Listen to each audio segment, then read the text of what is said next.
Leo para ustedes. Pedro estaba sentado fuera en el patio y se le acercó una criada diciendo: tú también estabas con Jesús el Galileo.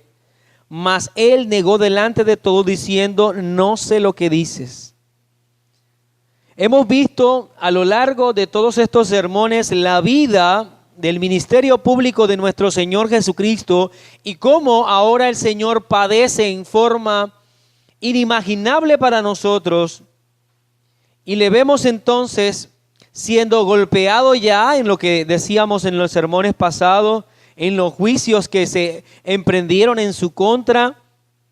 Y ahora pareciera que Mateo hace un paréntesis para tratar un tema que muchos de nosotros conocemos y quizás un poco distinto a lo que el texto bíblico señala, pero yo deseo que lo miremos a la luz de la Escritura y de los textos en forma expositiva como lo estamos haciendo.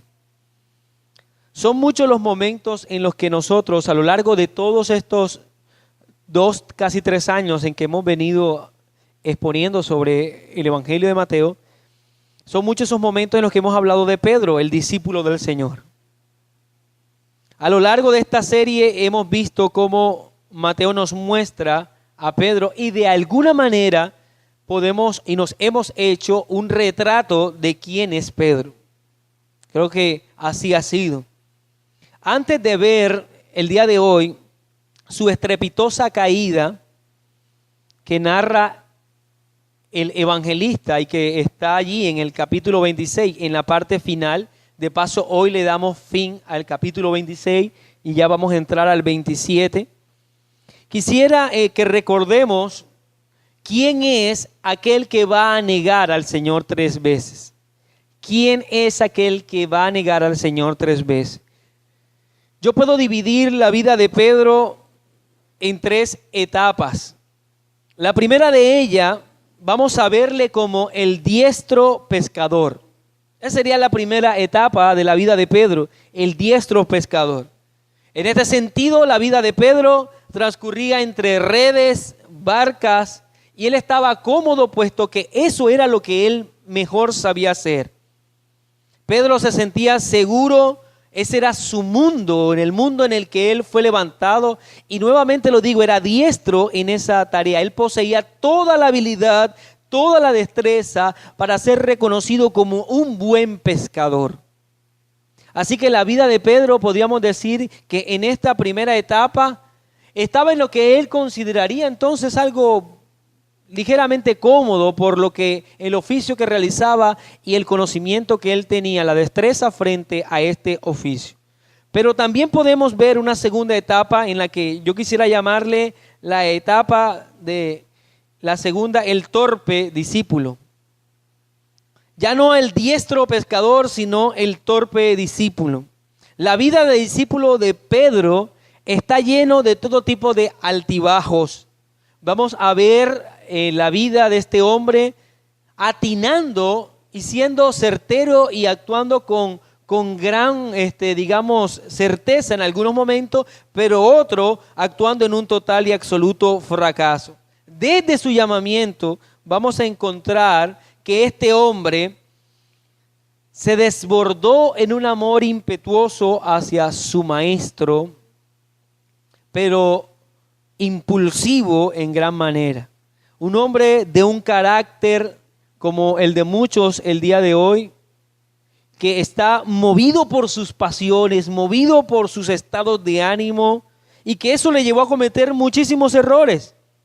El Señor Jesús lo reprendió duramente en muchas ocasiones y en otros momentos pareciera felicitarlo. Pedro, sin lugar a dudas, en esta etapa de discípulo, vivía lo que podríamos nosotros asimilar como un péndulo de lo correcto a lo incorrecto, casi que en forma constante. Él dijo con gran certeza que Jesucristo era el Hijo del Dios viviente, pero él mismo le reclamó a Cristo para que no fuese camino a la cruz y se escondiera y huyera de sus enemigos. A lo que el Señor lo reprendió diciendo que Satanás hablaba por su boca. Y si lo vemos solo momentos antes en Getsemaní, Pedro estaba asegurándole al Señor que daría su vida por él. Pero unos minutos después no podía estar una hora velando con él y estaba dormido. Aún cuando vinieron a prenderle, pasó de sacar su espada y cortar la oreja de un siervo del sumo sacerdote a huir y dejar al Señor solo. O sea, definitivamente esta segunda etapa de discípulo del Señor, Pedro vamos a encontrar en él que pasa de lo bueno a lo malo, de un extremo a otro. Ahora, como discípulo todavía le falta a Pedro experimentar una de las enseñanzas más dolorosas de su vida, tan dolorosas que iban a marcarlo de verdad, pero que iban a poner de alguna manera fin a esta etapa de discípulo. Y la tercera es, sin lugar a duda, la etapa de Pedro como el valiente apóstol. Vamos a encontrar que casi nada de aquel pescador va a quedar en Pedro, porque aquel pescador era iletrado, esclavo de sus emociones, impulsivo, y luego le vamos a ver como un gran apóstol, un hombre de fe, un hombre que de verdad estaba dispuesto a soportar todo por su amado Señor, dispuesto a ser azotado, y de hecho así lo fue, y que entregó su vida por su Señor. Tanto así que algunos historiadores dicen que la razón por la que Pedro es crucificado boca abajo es por petición propia, porque él dice que no quería morir igual que su amado Señor y pidió que invirtieran la cruz. De manera que este hombre vamos a encontrarlo que para la iglesia luego será una columna, para los apóstoles será una columna, para la iglesia primitiva será un estandarte y un apoyo. Estos tres momentos en la vida de Pedro vamos a encontrarlo en las Escrituras. Pero el día de hoy vamos a seguir hablando de esta segunda etapa, en esta parte final, en lo que es la caída más honda de Pedro. Así que esta serie de sermones, y en este título le he puesto hoy a este sermón, la derrota de Pedro, las tres negaciones. La derrota de Pedro, las tres negaciones.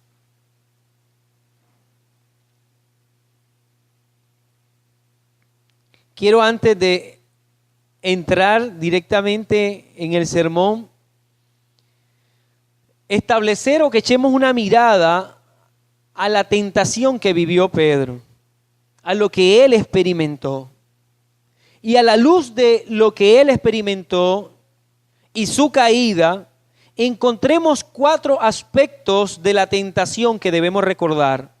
O sea, que vamos a utilizar la vida de Pedro y su momento, su estrepitosa caída, para extraer de allí 4 puntos, 4 aspectos de la tentación que debemos recordar. Porque Pedro fue tentado, mi hermano.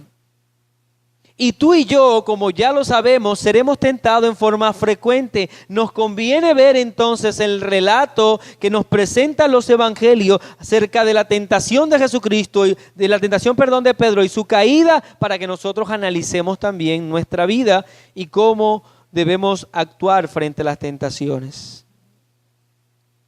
Pero para dar estos pasos, para mirar estos 4 aspectos de la tentación que experimenta Pedro, echemos un pasito atrás.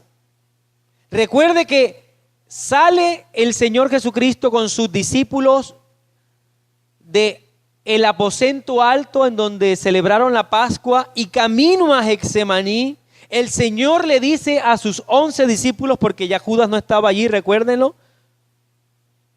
Él le dice a los 11 discípulos que ellos lo dejarían solo esa noche, que ellos lo abandonarían. Y Pedro contesta con su juramento de fidelidad. Él dice que aunque todos se escandalicen, Él no se va a escandalizar, que Él no dejaría solo al Señor. Recordemos también que Cristo le contesta: de cierto te digo que esta noche, antes que el gallo cante, me negarás 3 veces. Pero cuando el Señor le dice esto, también recordemos que Pedro aseguró dar la vida por el Señor. Pedro dijo que si era necesario morir con Él, así lo iba a hacer. Pero luego vamos a encontrar a Pedro dormido cuando el Señor le pide que lo acompañe en una vigilia. Y el Señor viene a sus discípulos y le declara a Pedro, y lo dice el versículo 40 de Mateo 26, y dijo a Pedro: así que no habéis podido velar conmigo 1 hora, velad y orad para que no entréis en tentación. El espíritu a la verdad está dispuesto, pero la carne es débil. El Señor le dijo a Pedro: velad y orad para que no entréis en tentación. Ya el Señor había afirmado que Pedro le iba a negar antes de que el gallo cantara, pero le aconseja que esté atento, que esté vigilante, que ore para cuando la tentación venga, él pueda salir bien librado. No podemos seguir adelante, mi hermano, si primero no anunciamos el constante acecho de las tentaciones sobre nuestra vida. El consejo que le da el Señor Jesucristo a Pedro es relevante para nosotros el día de hoy. Velad y orad para que no entréis en tentación. El que pensemos en un tiempo o que vamos a experimentar una etapa de nuestra vida como cristianos sin tentaciones es pensar solamente en la eternidad, en el cielo.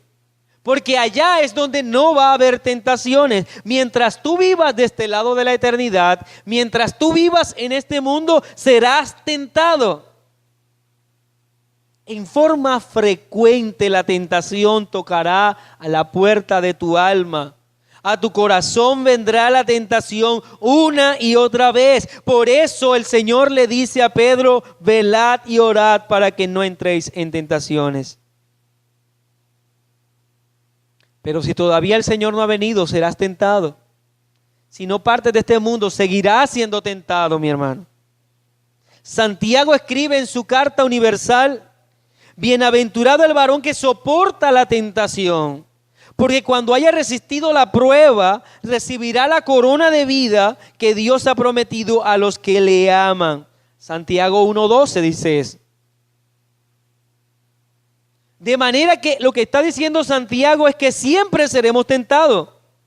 Porque solo hasta el final, cuando recibamos la corona de vida, es que dejaremos de ser tentados. Es cuando pasaremos la prueba. Nuestra vida será sometida en forma constante a pruebas y tentaciones que nos invitarán a alejarnos de la voluntad de Dios. Por ello debemos velar y orar, que es el consejo que está dando el Señor Jesucristo. Pero Pedro no lo hizo. Pedro no escuchó el consejo del Señor de estar atento y orar para poder resistir las tentaciones. Pedro se preocupaba más por su seguridad,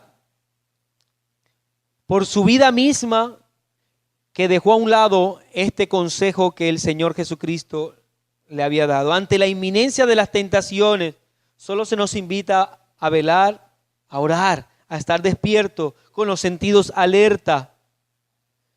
Mire, mi hermano, la tentación tiene la habilidad de camuflarse en nuestra cotidianidad. No espere que la tentación lleve un letrero en su frente de tentación, porque no sería tentación entonces.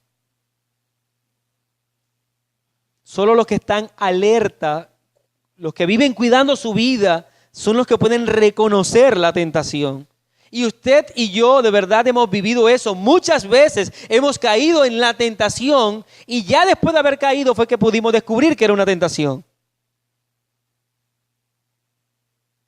Que hemos pecado cuando ya era demasiado tarde. Pero se nos invita a orar, a refugiarnos en Dios, a buscar el favor del Señor, a clamar por fortaleza, a clamar por dominio propio. Nada de esto lo vemos en Pedro. Nada de esto lo vemos en Pedro. Él no oró con el Señor, él dormía. Él no veló con el Señor. Él no estuvo atento, él no estuvo apercibido. Aun cuando Cristo le había anunciado su caída, él no se preparó para esperarla y salir de alguna manera desde su responsabilidad bien librado.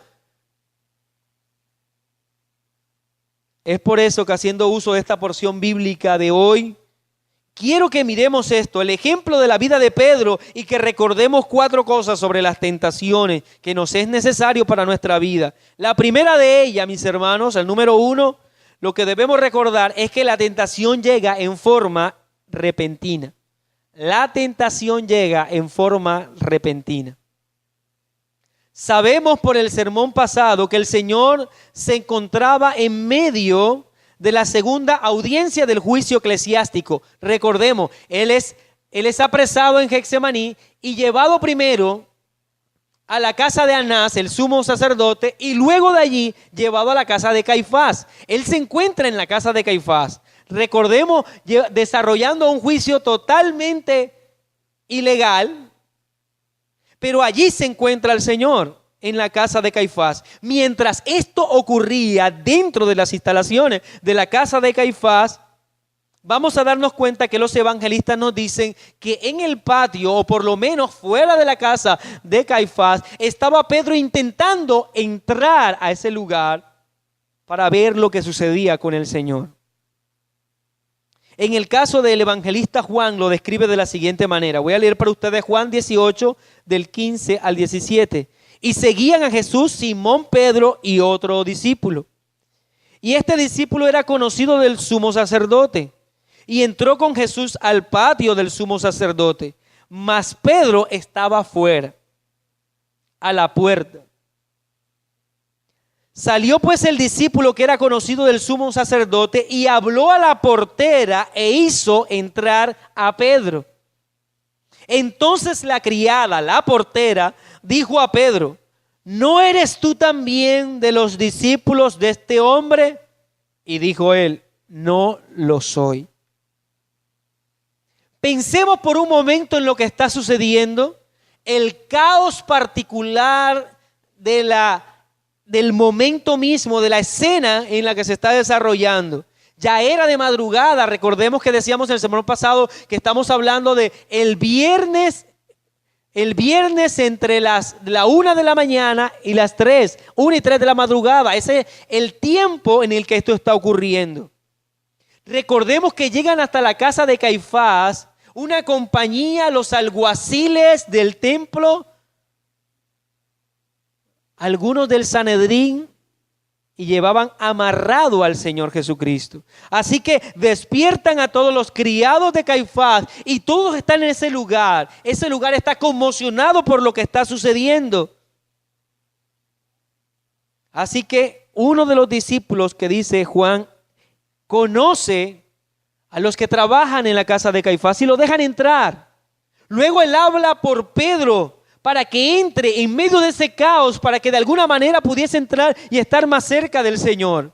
Así que pensemos, este discípulo del cual no se menciona el nombre, este discípulo dice y le pide a la portera que deje entrar a Pedro. La portera efectivamente lo deja entrar, pero en el momento en el que Pedro está pasando por allí, pareciera que algo viniese a la mente de esta portera. Inmediatamente lanza esta pregunta: ¿no eres también tú de los discípulos de este hombre? En medio de ese caos, en medio de lo que está viviendo el Señor y de lo que está ocurriendo en ese momento, llega como una inesperada explosión. No lo esperaba. Llega esta pregunta a Pedro. Son de ese tipo de preguntas en el que se hacen en forma pública y pareciera que todo alrededor se detiene para escuchar la respuesta que va a dar Pedro. Así que todo se debió congelar para él. Pedro no esperaba esta pregunta. Pedro no esperaba que se le preguntase eso en este momento cuando se le está concediendo permiso para entrar. Cual animal en ese momento la tentación atacó y mordió al discípulo, mordió a Pedro cuando él no lo esperaba. Si leemos nosotros Mateo 26:70 dice, mas él negó delante de todos. O sea que la pregunta efectivamente fue delante de todos. Todos, aquellos que trajeron al Señor para ser enjuiciado, delante de todos esta mujer. Va a decir, tú eres uno de sus discípulos. Todos debían en ese momento mirar a Pedro a ver qué es lo que iba a salir por su boca. Y mire la respuesta de Pedro. No sé lo que dices. No sé lo que dices. Cualquiera de nosotros podría decir, en esta primera ocasión, Pedro no está negando al Señor. Pero no reconocer una verdad también es mentir. No reconocer una verdad también es mentir. Cualquiera de nosotros entonces podría pensar, Pedro salió bien librado de esta. Fue hábil. Pero en realidad el corazón de Pedro ya había abrazado la traición.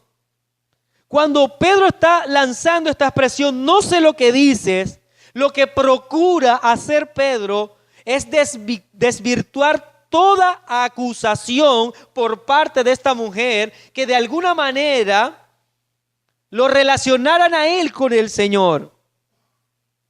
Pedro lo que está diciendo es, no tengo ni la menor idea de lo que está sucediendo aquí. No tengo ni la menor idea de quién me estás hablando. Pedro le está diciendo a esta mujer, yo no sé, ¿para qué me estás preguntando eso? Yo solo vine a ver. Con esta expresión, Pedro esperaba que todo pensamiento de esa mujer que lo está acusando y de todos los que estaban allí, quedase borrado en cuanto a la relación que él tenía con el Señor.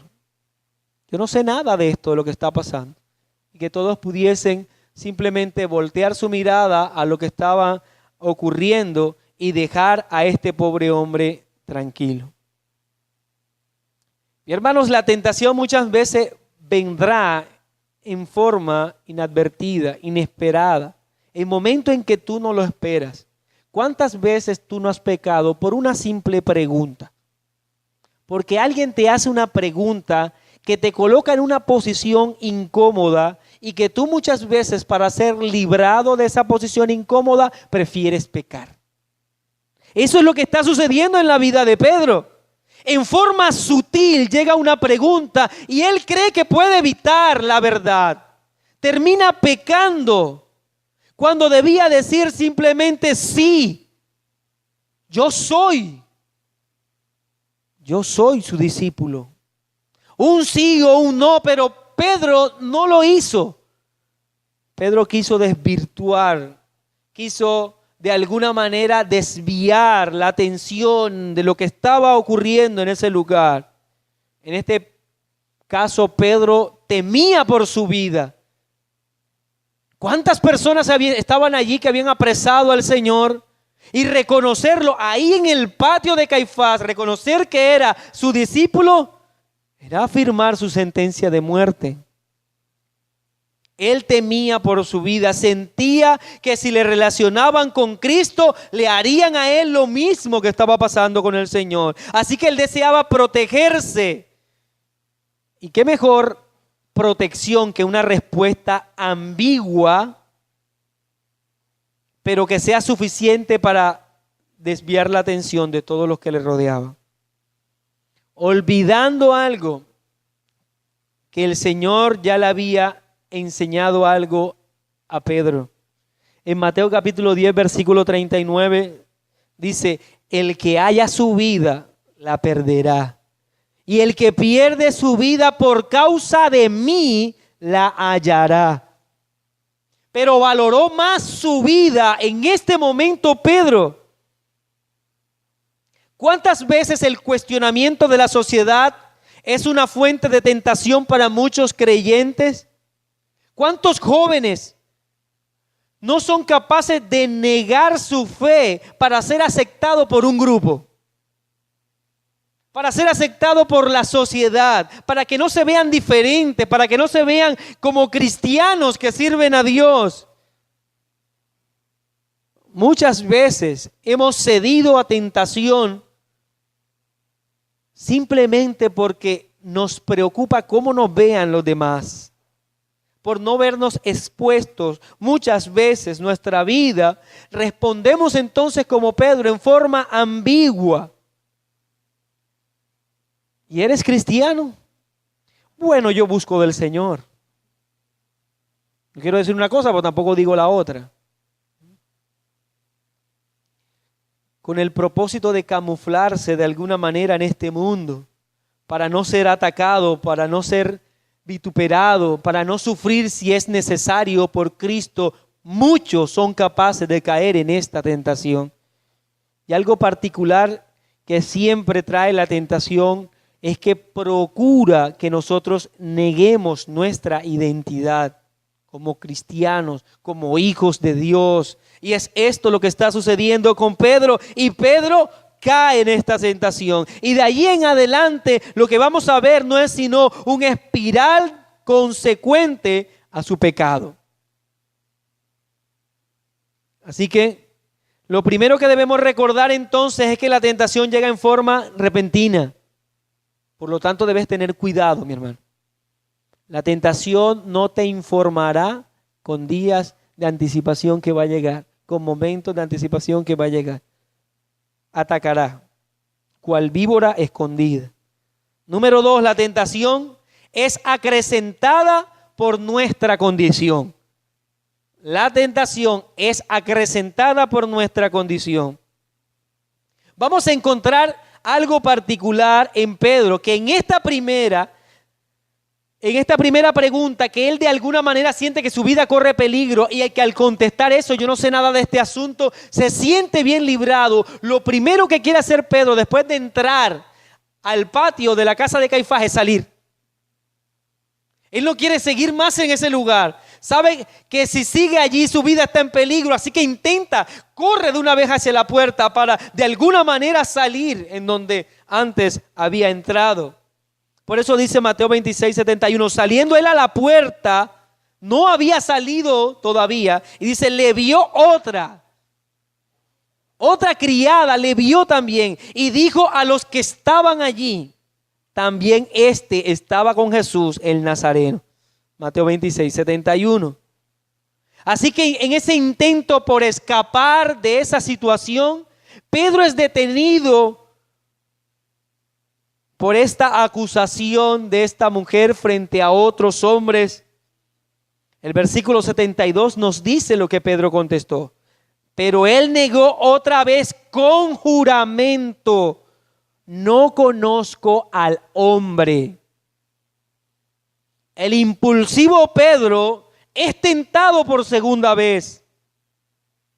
Y ahora contesta como solía hacerlo él, en forma impulsiva para querer librarse de ese problema.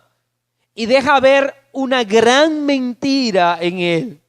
Él pasa de evadir la primera pregunta, ahora a afirmar con juramento, no conozco al hombre. Los mismos labios que capítulos atrás decían, tú eres el Cristo, el Hijo del Dios viviente. Ahora esos mismos labios están diciendo, yo no conozco al hombre, mostrando una gran separación de él y de Cristo, haciendo ver que el Señor no era para él más que cualquier hombre. Yo no conozco al tal, no conozco al hombre. Ahora, tú y yo sabemos muy bien que esto no era así. Tú y yo sabemos muy bien que Pedro amaba en realidad al Señor, pero esto no disminuye de ninguna manera el pecado que está cometiendo Pedro en esta ocasión. La tentación llega a Pedro y él, para salvar su vida, es capaz aún de negar el afecto que siente por el Señor y la relación que tiene con él. Menosprecia delante de los hombres al Salvador, a aquel que él reconocía como el Hijo de Dios. ¿Hasta dónde puede llegar una tentación entonces, mi hermano? No solamente a llegar a que nosotros neguemos nuestra fe, sino que vayamos en contra de lo que creemos,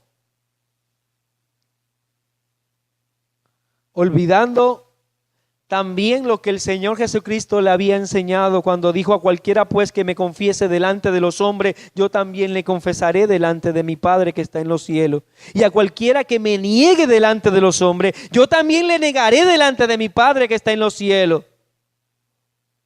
Mire, mi hermano, olvidar nuestra tendencia hacia el mal solo acrecienta las tentaciones. Y Pedro olvidaba eso.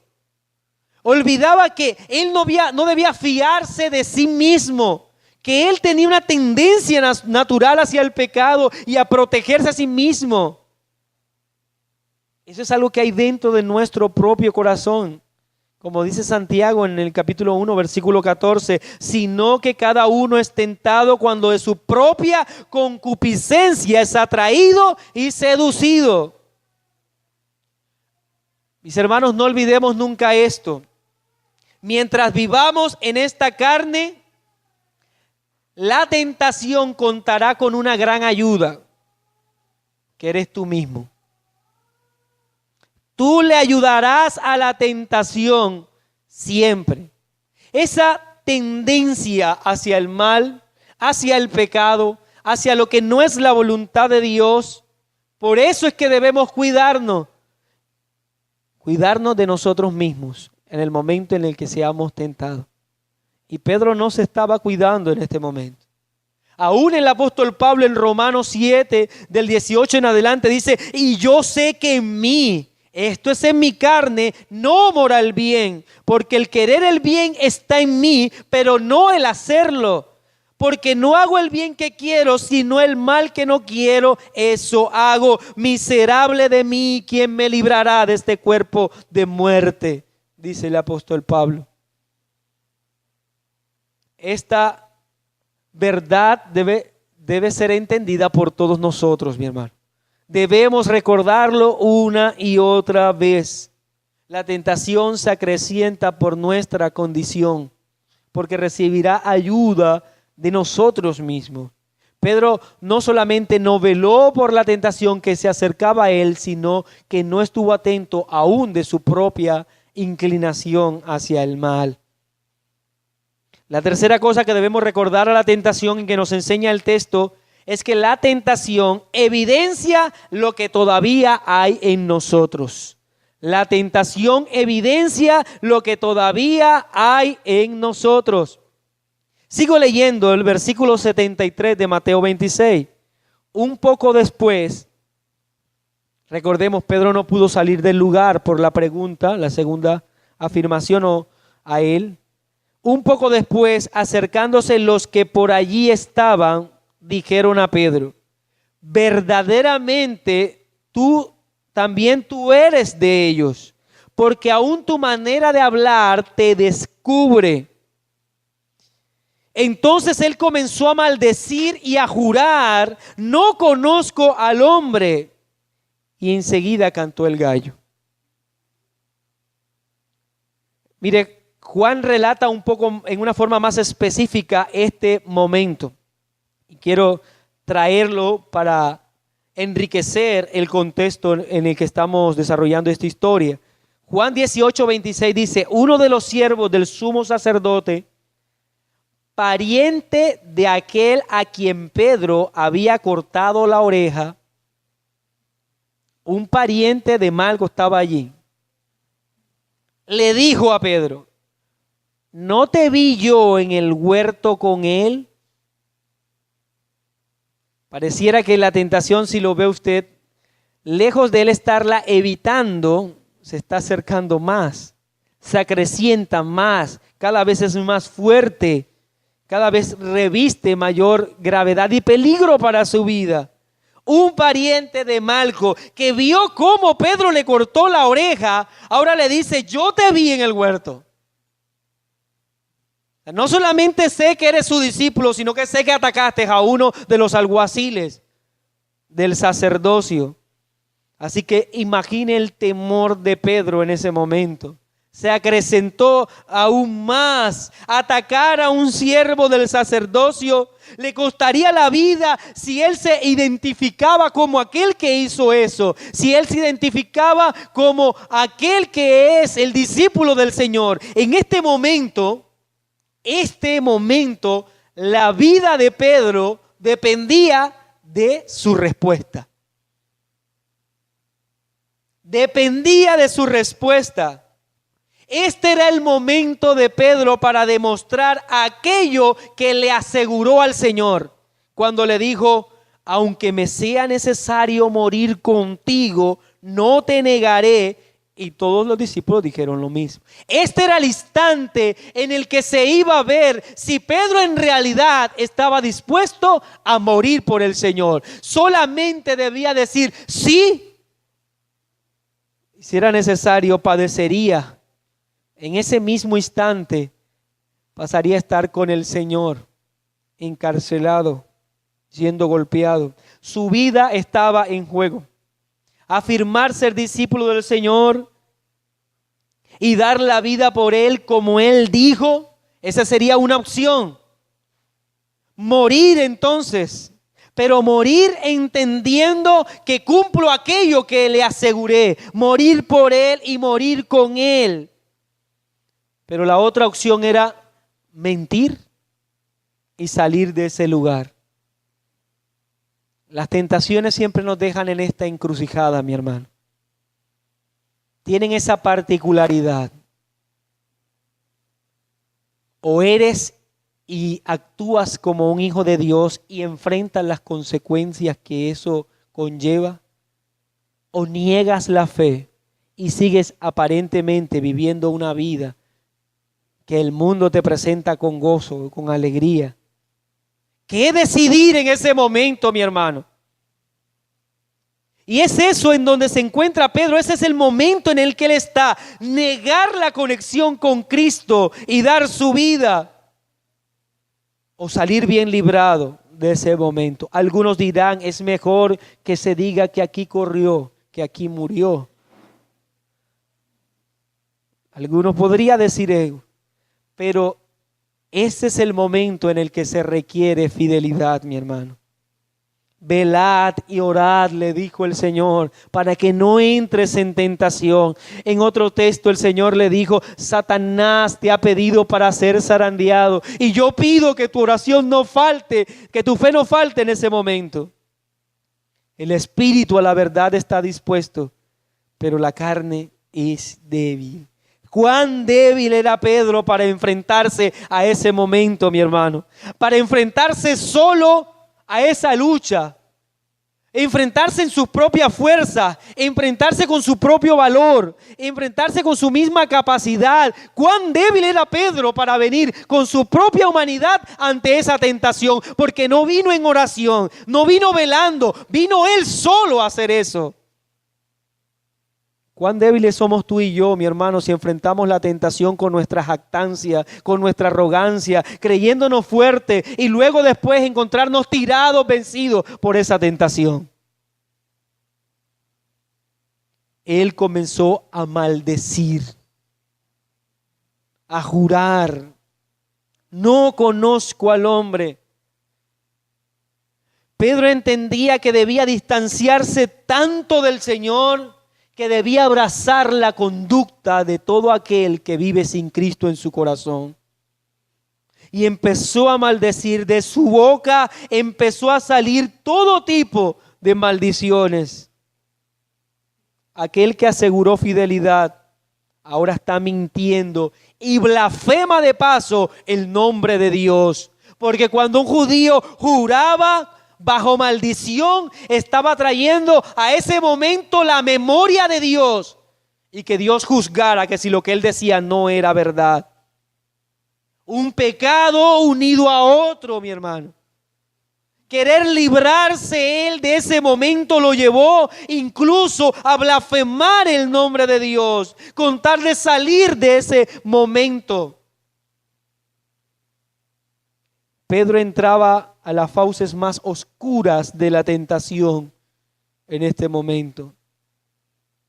Déjeme decirle qué tristeza es cuando vemos a los grandes caer.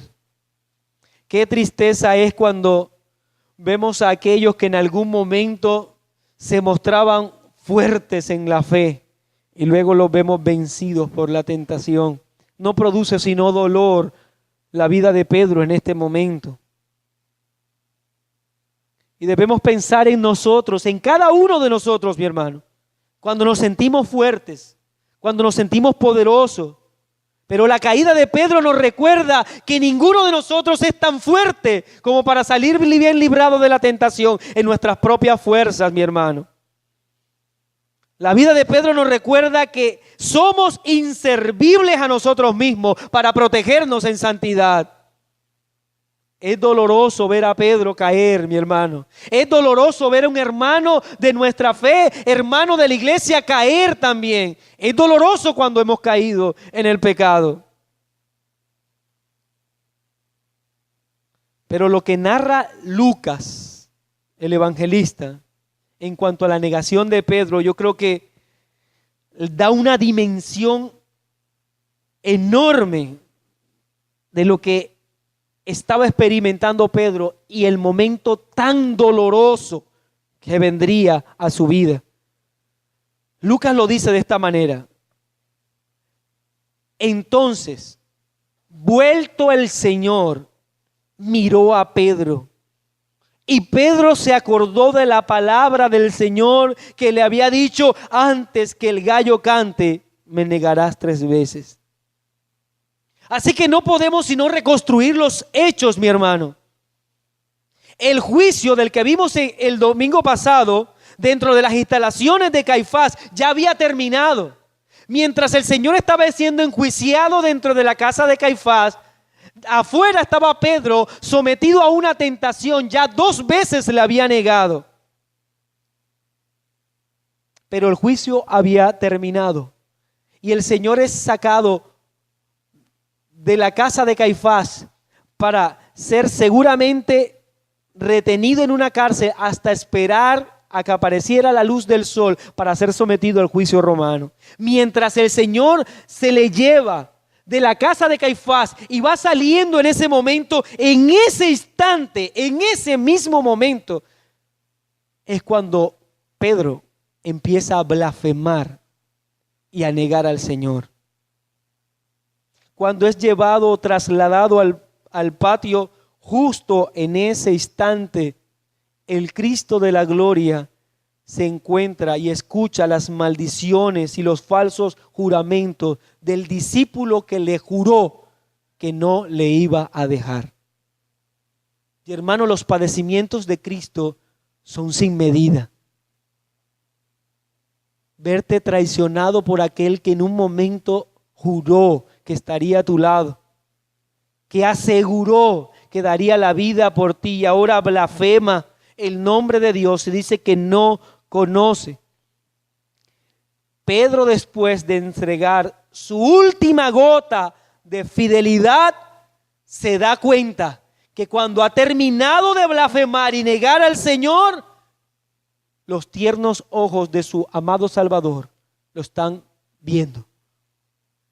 Que el Señor se encontraba allí en el patio también. Aquel que por 3 años estuvo a su lado, acompañándolo, enseñándolo. Aquel que lo llamó y lo sacó de la red y le dijo: Pedro, te haré pescador de hombre. Aquel que fue a su casa y sanó a su suegra. Aquel que le enseñó durante 3 años y estuvo acompañándolo durante todo ese tiempo. Sus ojos estaban puestos en Pedro. Y Pedro vio cómo su infidelidad fue notada por el Salvador. Cristo fue testigo de su traición. ¿Cuánto pecado quedó descubierto a los propios ojos de Pedro ese día? ¿Cuánta mentira se dio Pedro se dio cuenta Pedro de que salía y podría salir de su boca. Cuánta debilidad logró percibir Pedro en ese momento en el que ve los ojos de su Salvador mirándolo. Cuán enorme había sido su infidelidad. Es tan clara su traición para Pedro cuando ve al Señor. La tentación sacó de Pedro todo lo que en él había. Y eso tiene la tentación, mi hermano. Tiene la particularidad de demostrarte todavía lo que hay dentro de ti. Tiene la particularidad de escarbar y señalar cuán débil sigues siendo. Pero quiero ir al último punto, mi hermano. Porque hasta este momento, déjeme decir algo. En la historia de Pedro, y no solamente en la historia de Pedro, sino en mi historia y en tu historia, podríamos decir, no hay nada que hacer. Estando en la condición de Pedro, yo creo que todos nosotros desearíamos que la tierra se abriera y nos tragáramos y que descendiéramos vivo al infierno en ese mismo instante, que el mismo Salvador viese, contemplase nuestra traición. Pero el cuarto punto es que la tentación señala la necesidad que tenemos del arrepentimiento. La tentación señala la necesidad que tenemos del arrepentimiento. Repito el versículo 74, entonces él comenzó a maldecir y a jurar, no conozco al hombre, y enseguida cantó el gallo. Entonces Pedro se acordó de las palabras de Jesús, que le había dicho, antes que cante el gallo me negarás 3 veces, y saliendo fuera lloró amargamente. Mi hermano, el gallo cantó. Y ese canto del gallo significó la caída del discípulo. Significaba la traición de este discípulo, la infidelidad de él. Pero también el canto del gallo representaba el momento mismo en que él debía experimentar su pecaminosidad y venir a Cristo en arrepentimiento. Las tentaciones señalan la necesidad que tenemos de volver a Cristo una y otra vez y suplicar perdón. Pedro lloró amargamente. Y esto implica, cuando hablamos de amargamente, implica que hubo un sufrimiento sin medida en su vida. Como creyentes, déjeme decirle, mi hermano, que muchas veces caeremos en pecado, caeremos en tentación. Y las derrotas jamás deben conducirnos al camino del abandono de la fe. Las derrotas solo deben señalar nuevamente el camino hacia la cruz de Cristo. El que tú puedas entender por tu derrota que eres débil, solo debe llevarte a postrarte de rodillas y llorar amargamente al Señor tu culpabilidad, mi hermano. Llorar tu infidelidad, llorar tu falta de fe, llorar tu falta de dominio, llorar en arrepentimiento al Señor. Porque si algo necesitaremos frecuentemente en nuestra vida, será el arrepentimiento. Pablo le dice a los corintios, porque la tristeza que es según Dios, según Dios produce arrepentimiento para salvación. Esta tristeza la experimentó Pedro ese día. El camino de Pedro atravesaba por el momento más oscuro, más doloroso. Pero una cosa siempre debemos recordar, mi hermano, que por más que Pedro lloraba amargamente su infidelidad, él jamás estuvo lejos de la voluntad de Dios, de la presencia y de las manos protectoras de Dios. El Señor guarda siempre a los suyos, aún en las horas más negras.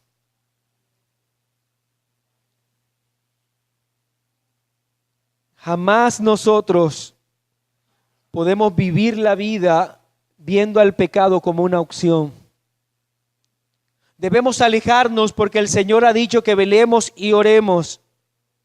Pero nuestra fragilidad quedará evidenciada en nuestras caídas. Y en ese momento, mi hermano, no debemos hacer otra cosa sino venir al Señor. El salmista lo dice de esta manera: Jehová, si mirares los pecados, ¿quién, oh Señor, podrá mantenerse? Pero sigue diciendo: pero en ti hay perdón para que seas reverenciado. En el Señor hay perdón. Hay perdón para los que lloran amargamente su debilidad, para los que lloran por su condición de pecadores. Los que con el alma hecha añicos como la tenía Pedro buscan el rostro del Señor para hallar de Él misericordia. Lo último que vio Pedro al cantar el gallo que anunciaba su caída fue el rostro del Señor. Mi hermano, que lo primero que veas tú cuando llega la tentación sea el rostro del Señor. Que sea lo primero que tú veas a tu amado Salvador para que puedas caminar hacia Él. Y si hay pecado en tu vida, si has caído en tentación, sufre. Sufre la culpa, mi hermano. Sufre la culpa y llora amargamente porque eres pecador delante de Dios. Has violado su ley. Has transgredido su voluntad. Sufre, mi hermano. Llora delante de Él y reconoce lo que tú eres. Pero levanta tu rostro y corre a ese buen Señor que todavía tiene misericordia el día de hoy y que extiende su mano de misericordia